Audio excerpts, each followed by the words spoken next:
guys, welcome to the IGNOU MBA section of the channel H2O Chemistry. तो हम already पढ़ चुके हैं MMPC 005 यूनिट 1 का पार्ट 1 लेक्चर. मेक श्योर इस लेक्चर को देखने से पहले आपने वो लेक्चर जरूर देखा हो. इस लेक्चर में हम जो टॉपिक्स डिस्कस करेंगे that is going to be designing of the questionnaire, primary data, sources of secondary data and census and sample.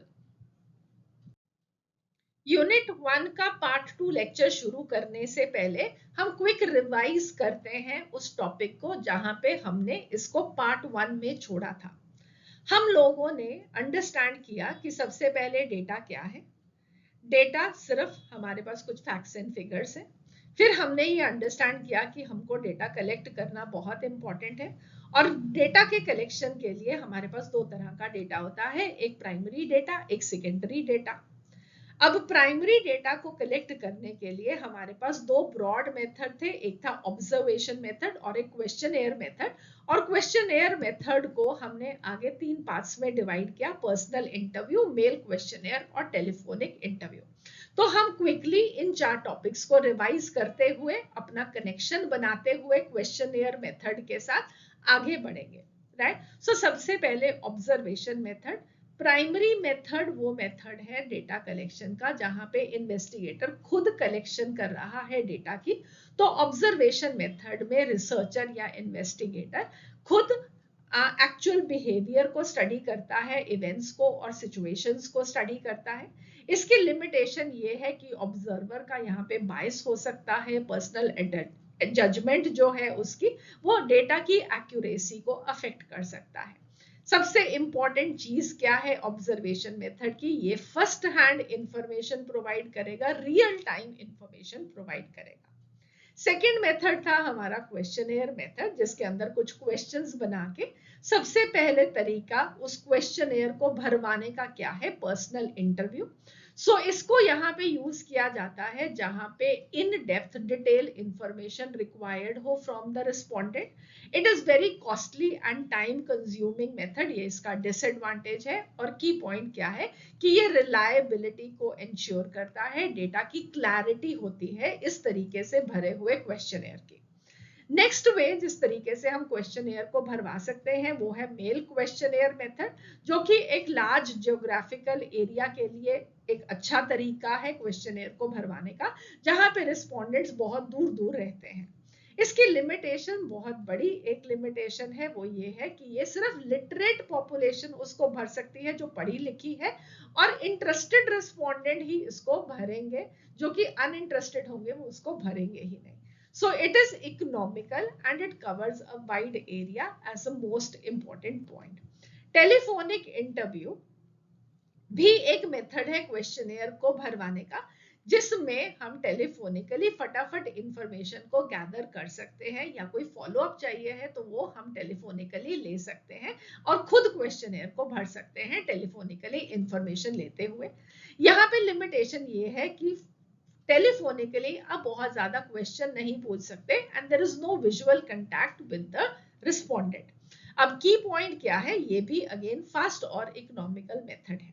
ठीक है. सो इंपॉर्टेंटली आपको याद क्या रखना है कि क्वेश्चनएयर मेथड हो या ऑब्जर्वेशन मेथड हो, कोई भी सिंगल बेस्ट मेथड नहीं होता. हमको एक सूटेबल मेथड को चूज करना होता है based upon the nature, the objective, scope, time, cost and availability of the respondent. अब इसके बाद हम शुरू कर देंगे अपना आज का लेक्चर, जहां पे ये अंडरस्टैंड करेंगे कि ये जो क्वेश्चनएयर हमने भरवाना है उसको डिजाइन कैसे किया जाता है. अब डेटा कलेक्ट करने के लिए आपको क्वेश्चनएयर बनाना है और उसको डिजाइन करना आपके लिए बहुत इंपॉर्टेंट है, क्योंकि जितनी स्किलफुली इमेजिनेटिवली आप अपना क्वेश्चनएयर डिजाइन करेंगे उस पे ही आपके डेटा की कलेक्शन का सक्सेस डिपेंड करने वाला है. तो आपको इसकी डिजाइनिंग में कुछ इंपॉर्टेंट पॉइंट्स का ध्यान रखना है. सबसे पहले एक covering letter. Second, keep the number of questions to the minimum. Number 3, questions should be simple, short and unambiguous. Number 4, the questions of sensitive or personal nature should be avoided. And number 5, the answers to questions should not require calculations. तो one by one जल्दी से इनको discuss करते हैं. सबसे पहले covering letter. Covering letter आपकी questionnaire का पर्पस बताती है कि आप क्यों ये क्वेश्चनेयर किसी से भरवा रहे हो. सेकेंड चीज, आपको अपनी कवरिंग लेटर में ये लिखना है कि आप रिस्पोंडेंट जो कुछ भी भर रहा है उसको कंप्लीटली कॉन्फिडेंशियल रखेंगे. आपने उसको ये ट्रस्ट दिलवाना है अपने कवरिंग लेटर के थ्रू. नंबर 3, आपको इसके अंदर अपने रिस्पोंडेंट को कोई मोटिवेशन देना है कि क्यों वो अच्छे से रिस्पॉन्स भरे, उससे क्या फायदा होने वाला है. ठीक है. सो जो ऑब्जेक्टिव और designed to create a sense of satisfaction through the respondent's involvement. तो रिस्पोंडेंट इसमें डेटा प्रोवाइड कर रहा है, वो आपके लिए बहुत फायदेमंद होगा, वो कंट्री के लिए बहुत फायदेमंद हो सकता है. ऐसी चीजें आपको अपने क्वेश्चनेयर के कवरिंग लेटर के अंदर लिखना है. नंबर 2, क्वेश्चंस का नंबर बहुत कम होना चाहिए. क्यों कम होना चाहिए? क्योंकि जितने क्वेश्चंस का नंबर कम होगा उतने बेटर रिस्पॉन्सेज आपको मिलेंगे. अदरवाइज रिस्पोंडेंट बहुत जल्दी लूज इंटरेस्ट कर सकता है, वो बहुत अच्छे से रिस्पॉन्सेज नहीं देगा, स्पेसिफिकली टुवर्ड्स द एंड अगर क्वेश्चंस का नंबर ज्यादा होगा. इसलिए हमेशा ध्यान रखना कि क्वेश्चंस का नंबर बहुत ज्यादा नहीं हो, बिटवीन 15 to 40 क्वेश्चंस हो. और इनफैक्ट अगर क्वेश्चंस का नंबर 25 से भी एक्सीड कर रहा है तो आप उस क्वेश्चनेयर को कुछ सेक्शंस में डिवाइड करो, सो दैट कि रिस्पोंडेंट का क्वेश्चनेयर के अंदर इंटरेस्ट बना रहे, वो अच्छे से क्वेश्चंस को भरे.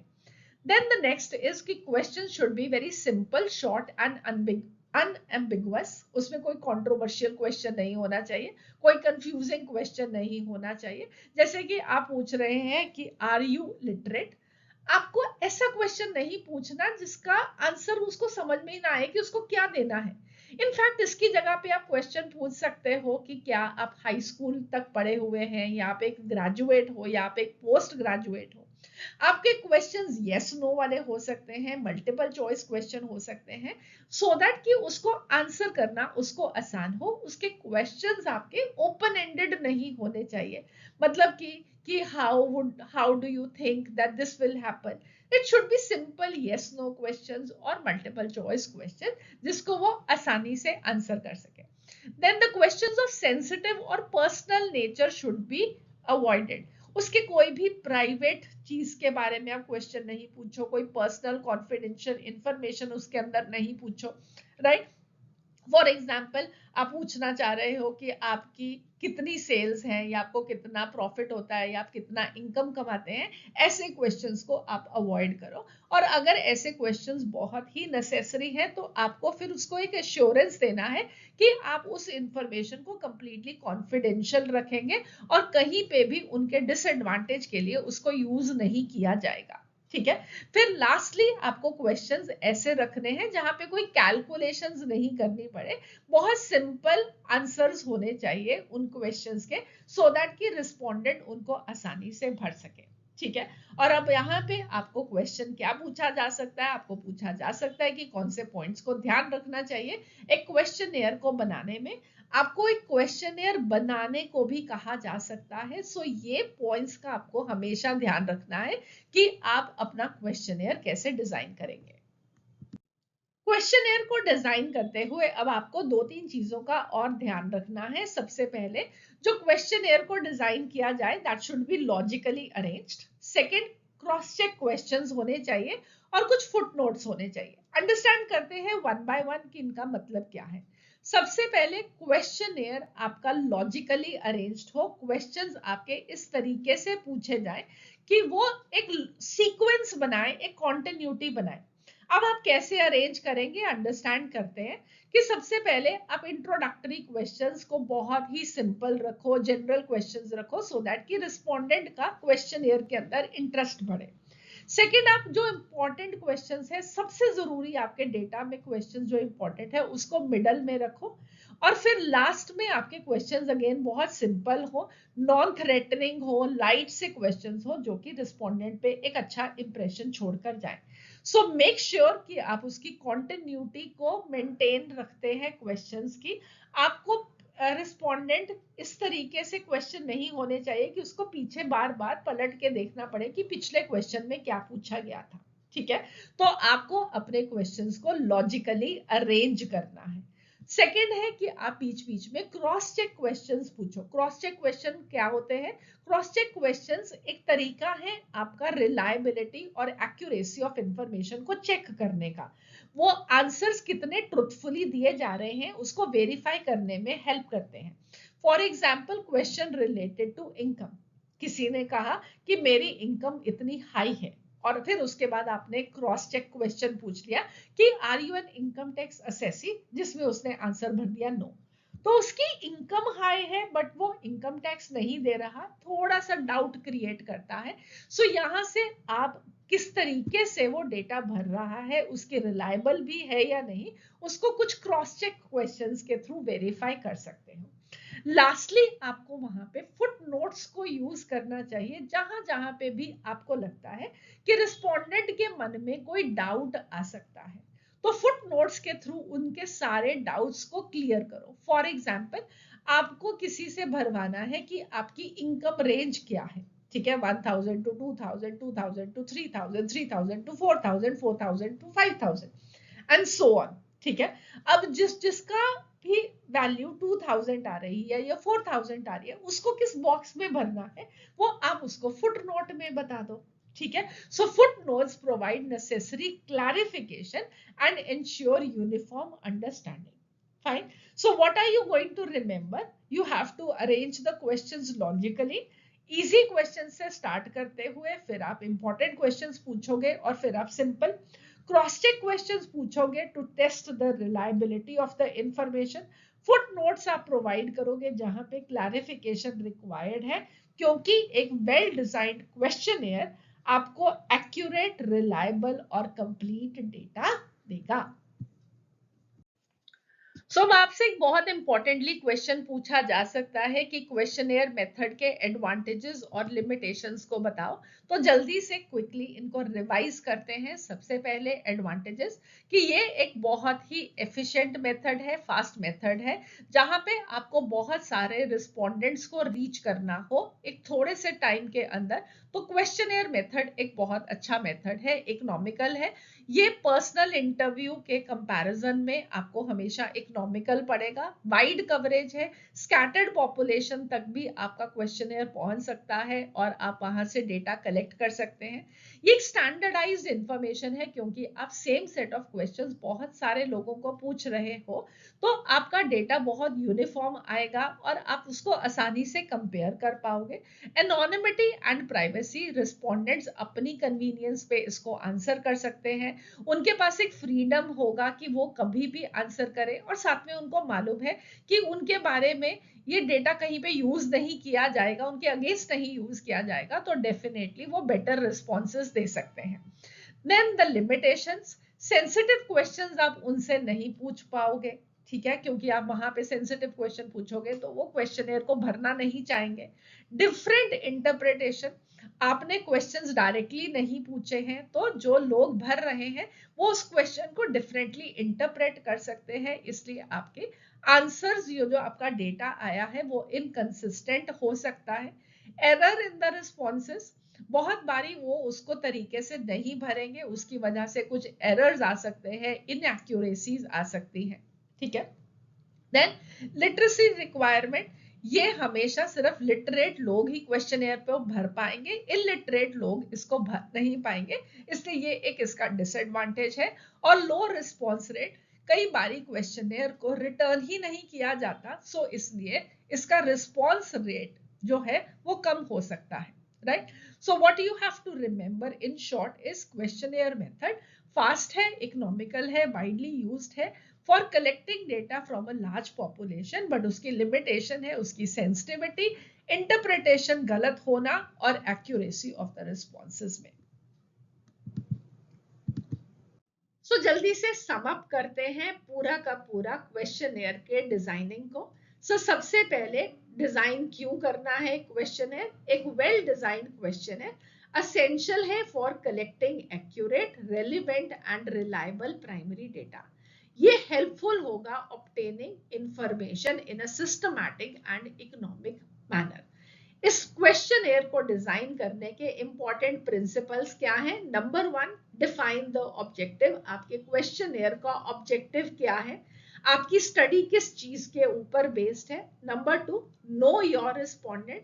आपको अपने रिस्पोंडेंट के कैरेक्टरिस्टिक्स समझ में होने चाहिए, उसके क्या नीड्स हैं, उसकी लेवल ऑफ नॉलेज क्या है, ये आपको पता होना चाहिए।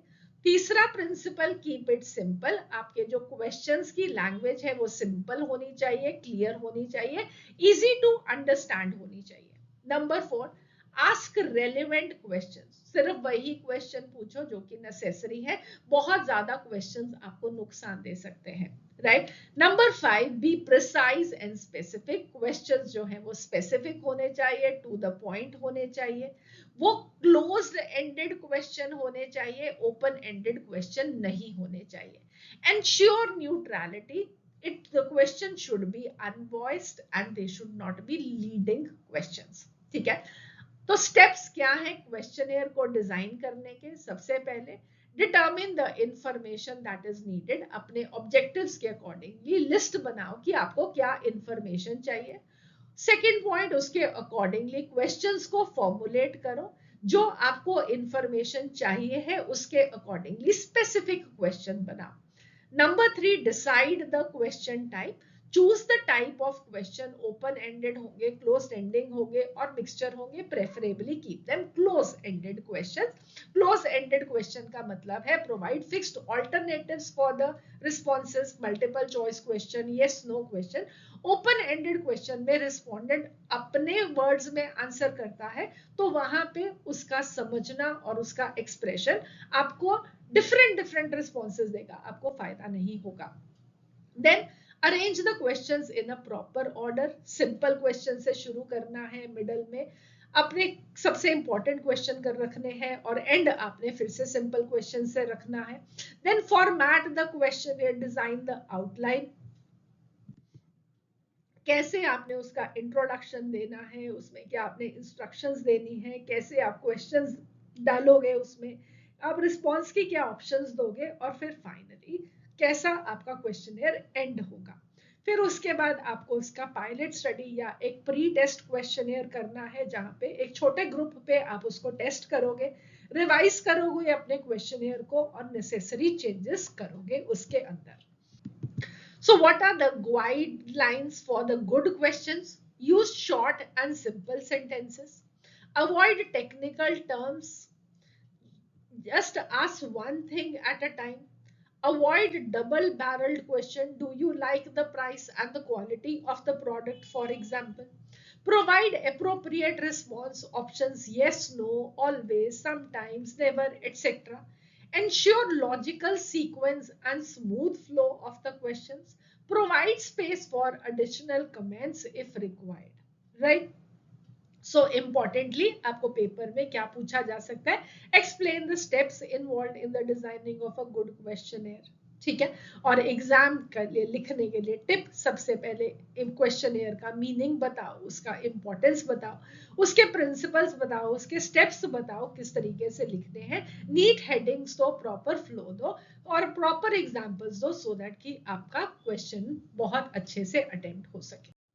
सो नेक्स्ट अब हमारे लिए बहुत इंपॉर्टेंट है कि एक बार हमारा क्वेश्चनएयर फाइनल हो जाए, हम उसको प्री टेस्ट करें, मतलब कि उसका एक ट्रायल रन लेकर देखें, ठीक है। सो इस प्री टेस्टिंग ऑफ द क्वेश्चनएयर को पायलट सर्वे भी कहा जा सकता है, क्योंकि ये मेन सर्वे से पहले किया जाता है।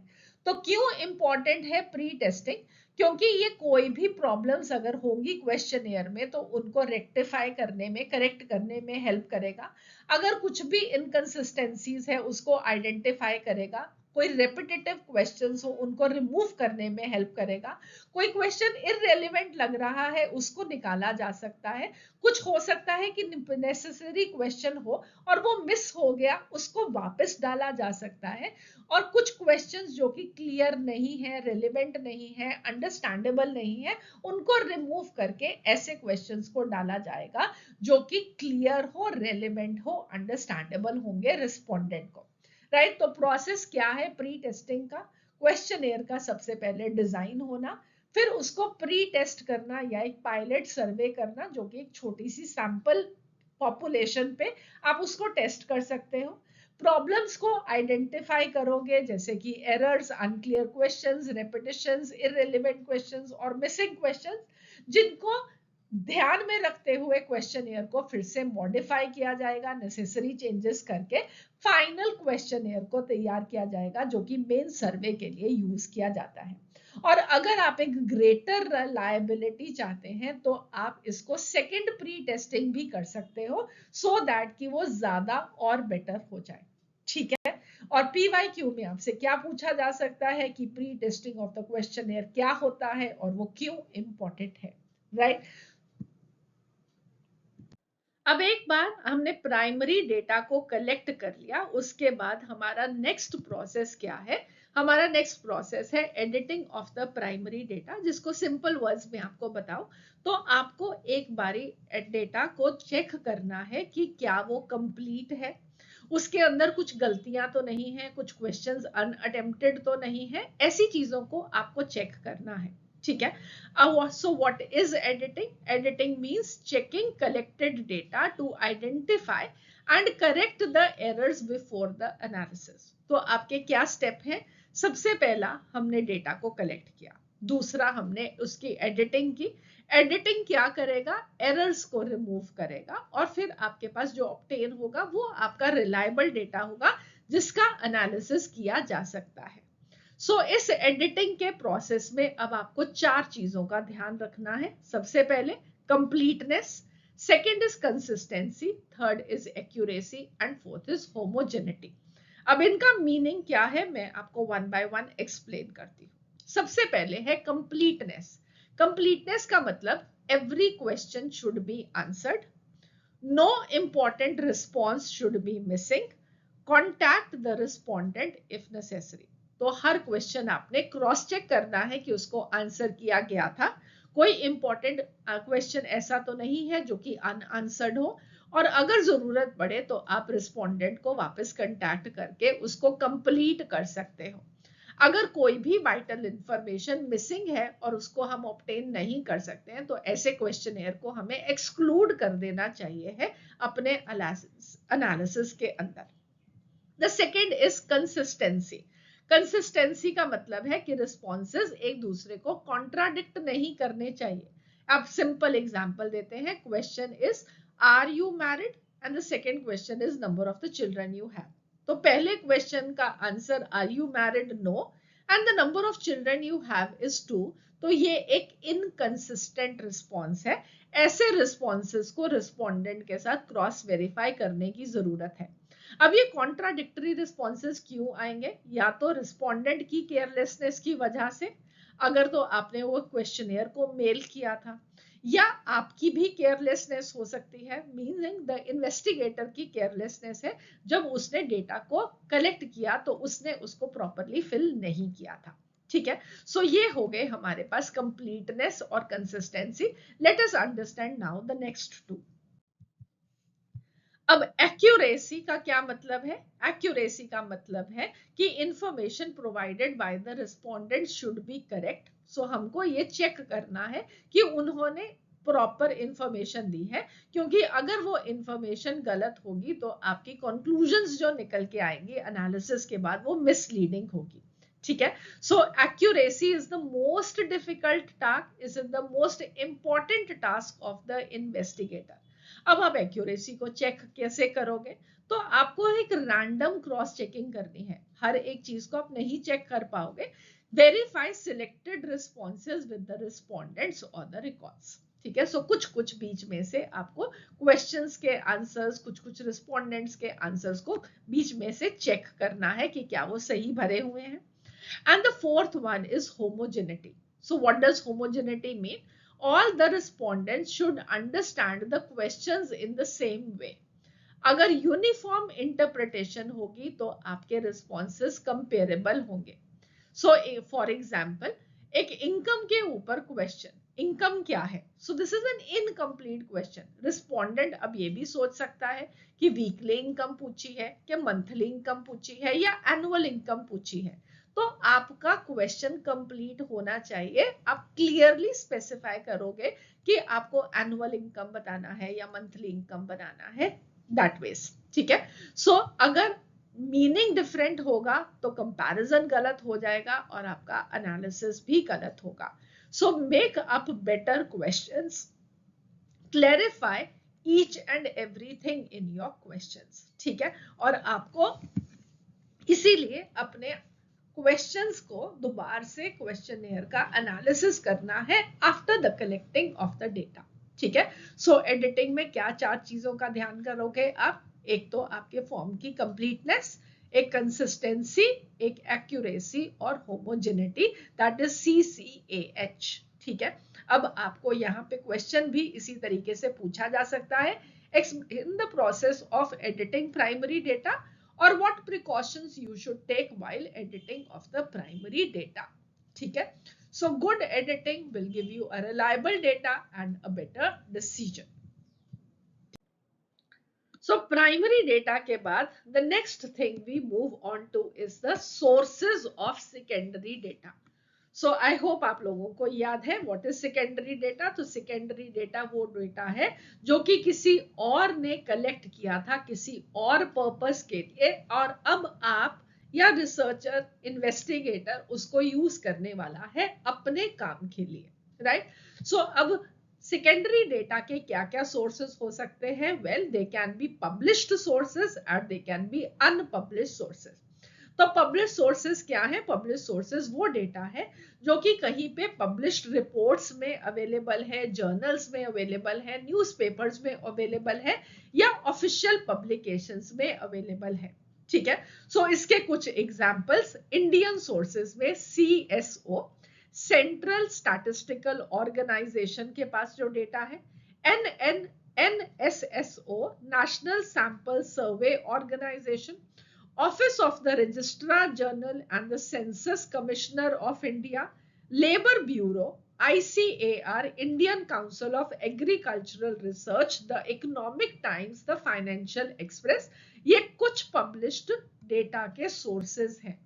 Internationally UNO, united nation organisation, WHO, world health organisation, ILO, international labour organisation, IMF, international monetary fund and world bank, ठीक है। सो अब यहां से आपको कुछ अपने डेटा के लिए चीजें मिल सकती हैं। अब ये सोर्सेस आप क्यों यूज करोगे? वेल, ये इजीली अवेलेबल है, इकोनॉमिकल है, रिलायबल है, आपको बहुत लार्ज अमाउंट में डेटा मिल जाएगा। They are collected by expert organizations, ये एक बहुत बड़ा फायदा है। Useful for a variety of research studies, ठीक है।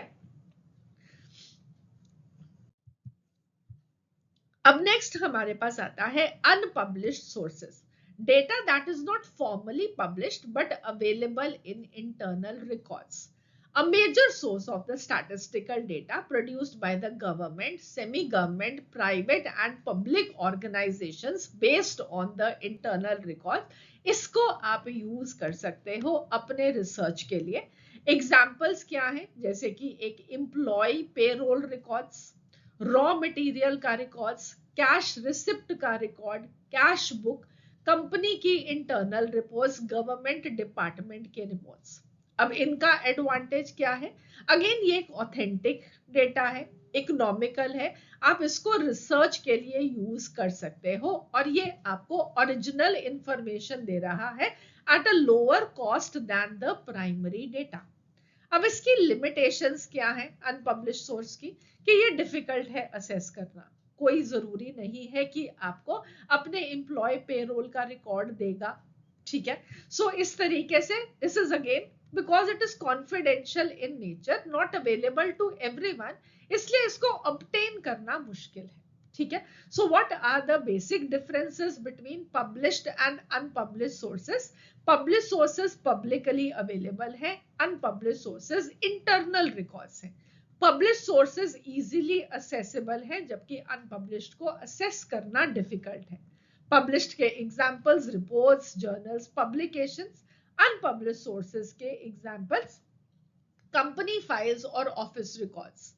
गवर्नमेंट और एजेंसी पब्लिकेशन से आपको पब्लिश सोर्सेज मिल सकते हैं, जबकि अनपब्लिश सोर्सेज प्राइवेट होते हैं, रिस्ट्रिक्टेड डेटा होते हैं, ठीक है। सो सेकेंडरी डेटा आपको पब्लिश्ड और अनपब्लिश सोर्सेज से मिल सकता है। चॉइस डिपेंड करेगी अवेलेबिलिटी पे, रिलायबिलिटी पे और असेस के ऊपर, ठीक है। और आपको यहाँ पे क्वेश्चन क्या पूछा जा सकता है, what are the sources of secondary data, explain published and unpublished sources, ठीक है। और आप इसको याद कैसे रख सकते हो, PU public and U is unavailable to public. So published and unpublished. The next is what are the precautions in the use of secondary data. ठीक है, तो सेकेंडरी डेटा को यूज करते हुए आपको कुछ इंपॉर्टेंट चीजों का ध्यान रखना है। क्या ध्यान रखना है, आपको SRA का ध्यान रखना है। What is SRA?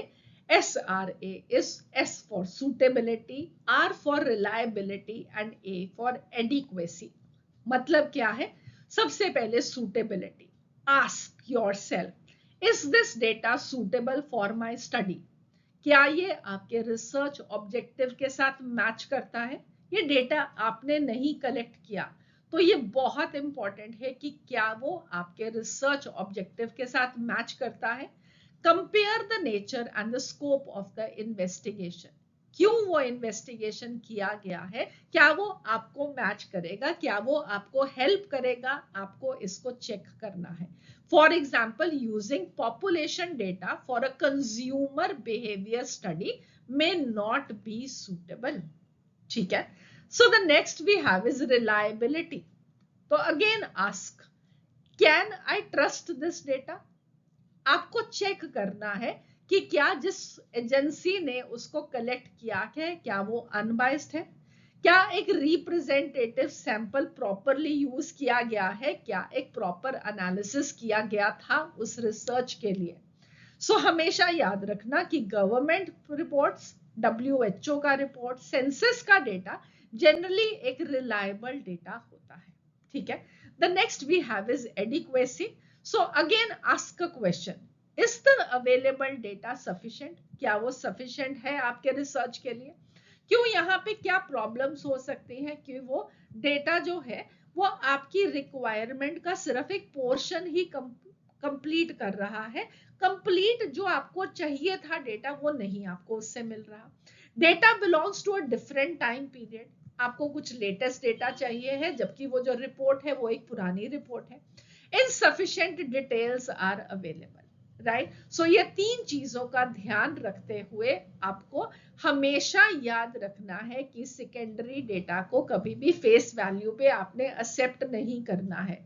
आपने अपने डेटा के अंदर हमेशा चेक करना है कि उसमें कोई बायस तो नहीं है, आपका सैंपल साइज इनएडिक्वेट तो नहीं है, उसके अंदर कुछ डेफिनेशन एरर्स, कंप्यूटेशनल एरर्स तो नहीं है, right. So remember SRA, suitability, reliability and adequacy of the data that you are using as a secondary data for your investigation. So lastly we come to the topic census and sample. अब इसका मतलब क्या है, well अगर हमारे को अपने analysis के लिए प्राइमरी डेटा ही चाहिए, सेकेंडरी डेटा अवेलेबल है ही नहीं, तो इन्वेस्टिगेटर जब प्राइमरी डेटा को कलेक्ट करेगा तो उसके दो मेथड है, एक है सेंसस मेथड और दूसरा है sampling method. Census method means complete enumeration, मतलब data is collected from each and every unit of the population. For example, एक स्कूल है जहां से आपको डेटा कलेक्ट करना है और उस स्कूल के अंदर 1000 स्टूडेंट्स है, तो सेंसस मेथड का मतलब है कि आपने डेटा सारे के सारे 1000 स्टूडेंट्स से कलेक्ट करना है। So simply meaning census is observe all, ठीक है, कंप्लीट पॉपुलेशन की स्टडी, जबकि सैंपलिंग मेथड में data is collected from a representative part of the population. The conclusions about the whole population are then made from the sample. For example, again, उन 1000 students को ना study करके उसमें से एक रिप्रेजेंटेटिव 100 स्टूडेंट्स को ही study किया गया और उस स्टडी को उन 1000 स्टूडेंट्स के ऊपर एप्लीकेबल किया गया, right? So sample means observe some, whereas census means observe all. ठीक है, तो की डिफरेंस क्या है? सेंसस एंटायर पॉपुलेशन को कवर करेगा जबकि सैंपल एक रिप्रेजेंटेटिव पॉपुलेशन को कवर करेगा. The nature of the census is complete enumeration, whereas sample में आप सैंपलिंग करते हो. Information provided by the census, obviously more information, जबकि सैम्पलिंग अगर मेथड आप यूज कर रहे हो तो आपकी जो स्टडी है वो फास्टर हो जाएगी क्योंकि आप कंप्लीट डेटा कलेक्ट नहीं कर रहे हो. ठीक है, सो क्वेश्चन भी अगेन आपको ऐसे ही पूछा जा सकता है. You are to differentiate between the census and the sampling method. So what are the advantages of the census method? Information about every unit of the population can be obtained. The accurate information is what you are getting. Complete coverage of the population. अब limitations क्या है census method की? इसमें बहुत ज्यादा time लगेगा और बहुत ज्यादा पैसे का खर्चा होगा. क्यों? क्योंकि आपको सारे के सारे पॉपुलेशन की स्टडी को कंप्लीट करना है. It is not practical when there is going to be a large population size. अब 1000 स्टूडेंट्स के लिए तो फिर भी एक ऐसा डेटा कलेक्ट कर सकते हो, बट अगर आपको यही कहा जाए कि पूरे इंडिया के हर स्कूल में से आपको डेटा कलेक्ट करना है तो आपके लिए ये प्रोसेस बहुत ही डिफिकल्ट हो जाएगा. ठीक है, so why is sampling a popular method? Because it saves time, it is economical, it is easier to conduct, widely used in practice. ठीक है, so IGNOU point of view से what is very important is if the sample is truly representative of the population, the conclusions drawn about the population will be reliable. तो आपको ये चिंता करने की जरूरत नहीं है कि अगर आप सैम्पलिंग मेथड यूज कर रहे हो तो क्या उसका कोई फायदा होगा अगर आपने जो अपनी रिप्रेजेंटेटिव पॉपुलेशन ली है वो सही ली है तो. ठीक है, so why sampling gives correct information? In most cases it is not necessary to study every unit of the population to draw inference about it. अगर आपका सैंपल रिप्रेजेंटेटिव है अपने पॉपुलेशन का तो आपका रिजल्ट बिल्कुल सही आएगा अबाउट द टोटल पॉपुलेशन. ठीक है, so remember CS, complete population is census and selected population is the sampling method. ठीक है, so difference I hope again आपको क्लियर है. Census for the entire population, sample representative part, method complete enumeration in census, sampling in the sample method. Cost is going to be high for the census and low for the sampling method. More time will be required for the census method, जबकि कम time लगेगा sampling method में. आपको ज्यादा information मिलेगी census method में, but आपका sampling method भी sufficient है आपके एनालिसिस के लिए. आपको इतना टेंशन नहीं करना अगर आपने अपनी रिप्रेजेंटेटिव पॉपुलेशन को सही चूज किया है तो. सो ये हमें अपने चैप्टर के एंड तक लेकर आता है और अब हम क्विकली इस चैप्टर की एक रिवीजन कर देते हैं. So the chapter name was collection of data, जिसमें हमने अंडरस्टैंड किया कि डेटा क्या है. Data is a set of facts expressed in quantitative form that help in decision making. ठीक है, हमारे इंपॉर्टेंट आइडिया क्या है इस चैप्टर को पढ़ने का कि हम इंपॉर्टेंट मेजरेबल फैक्ट्स को यूज करने वाले हैं अपने डिसीजन मेकिंग में, सो दैट कि हमारा जो डिसीजन है वो एक बेटर डिसीजन हो.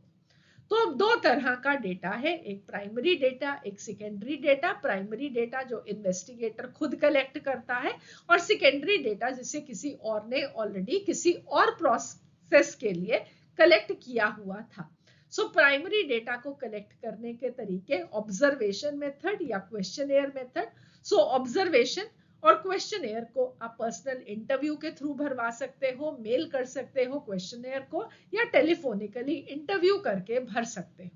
सेकेंडरी डेटा में आप ऑलरेडी यूज्ड सोर्सेस को यूज करने वाले हो तो आपके पास दो सोर्सेस हैं, एक पब्लिश सोर्सेस जैसे कि reports, journal, newspaper, official publication, जबकि unpublish sources they are going to be internal records, files, company data etcetera. अब इसके बाद हमने बहुत इंपॉर्टेंटली पढ़ा कि प्राइमरी डेटा को अगर आपको भरवाना है तो उसके लिए आपको एक क्वेश्चनेयर चाहिए। तो इस क्वेश्चनेयर को भरवाने के लिए आपको इंपॉर्टेंटली 3 स्टेजेस को फॉलो करना है। सबसे पहले आपका क्वेश्चनेयर का डिजाइन, हमने ये अंडरस्टैंड किया कि कैसे हमने अपना क्वेश्चनेयर को डिजाइन करना है।